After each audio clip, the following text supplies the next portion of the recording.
ಬಿಸಿ ರೋಡಿನ ಶ್ರೀನಿವಾಸ್ ಆರ್ಕಿಡ್ ಮುಂಭಾಗದಲ್ಲಿ auto rickshaw ನಿಲುಗಡೆಗೆ ಅವಕಾಶ ನೀಡುವಂತೆ ಒತ್ತಾಯಿಸಿ ರಿಕ್ಷಾ ಚಾಲಕರು ಬಿಸಿ ರೋಡಿನ ಫ್ಲೈಓವರ್ನ ಕೆಳಭಾಗದಲ್ಲಿ ದಿಢೀರ್ ಪ್ರತಿಭಟನೆಯನ್ನು ನಡೆಸಿದರು. ಬಿಸಿ ರೋಡಿನ ರಿಕ್ಷಾ ಚಾಲಕರು ಶ್ರೀನಿವಾಸ್ ಆರ್ಕಿಡ್ ಮುಂಭಾಗದಲ್ಲಿ ಹಲವು ಸಮಯಗಳಿಂದ 2 ರಿಕ್ಷಾಗಳನ್ನು ನಿಲುಗಡೆ ಮಾಡುತ್ತಿದ್ದರು. ಇದೇ ಜಾಗದಲ್ಲಿ ಪುರಸಭೆಯ ಪ್ರಯಾಣಿಕರ ತಂಗುದಾಣ ಹೊಂದಿದ್ದು, ಟ್ರಾಫಿಕ್ ಜಾಮ್ ಸಮಸ್ಯೆ ಹಿನ್ನೆಲೆಯಲ್ಲಿ ಸಂಚಾರಿ ಪೊಲೀಸರು ಪುರಸಭೆಯ ಸಹಕಾರದೊಂದಿಗೆ ಬಸ್ ನಿಲ್ದಾಣವನ್ನು ತೆರವುಗೊಳಿಸಿದ್ದರು.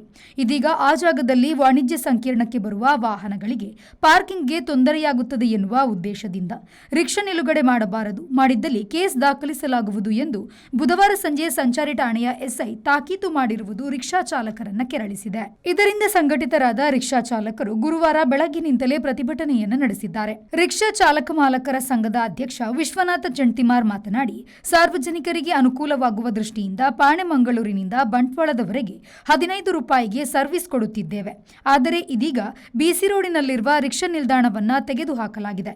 ಇದಾದ ಬಳಿಕ ನಮಗೆ ರಿಕ್ಷಾವನ್ನ ನಿಲ್ಲಿಸಲು ಬಿಡುತ್ತಿಲ್ಲ.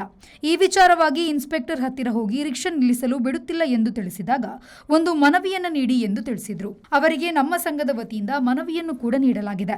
ಮನವಿಯ ನಂತರ ಸಬ್ ಇನ್ಸ್ಪೆಕ್ಟರ್ ಆಟೋ ರಿಕ್ಷಾವನ್ನ ನಿಲ್ಲಿಸಲು ಅವಕಾಶವನ್ನ ನೀಡಿದ್ರು. ಆದರೆ ಒಂದೆರಡು ದಿನಗಳಿಂದ ಆ ಜಾಗದಲ್ಲಿ ಖಾಸಗಿ ಕಾರುಗಳನ್ನು ನಿಲ್ಲಿಸಲಾಗುತ್ತಿದೆ. ಇದರಿಂದಾಗಿ ನಮಗೆ ತೊಂದರೆಯಾಗುತ್ತಿದ್ದು, ಅಷ್ಟೇ ಅಲ್ಲದೆ ನಿನ್ನೆ ಹಲವು ವಾಹನಗಳಿಗೆ ಕೇಸ್ಗಳನ್ನು ಕೂಡ ಹಾಕಲಾಗಿದೆ.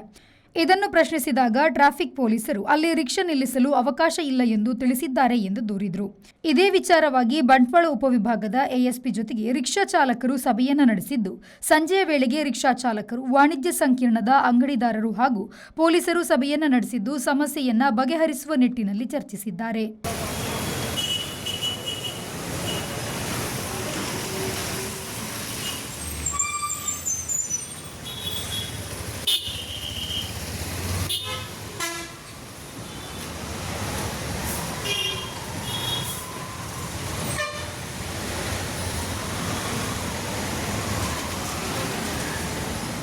Sandeep Salian, V4 news, Bantwal.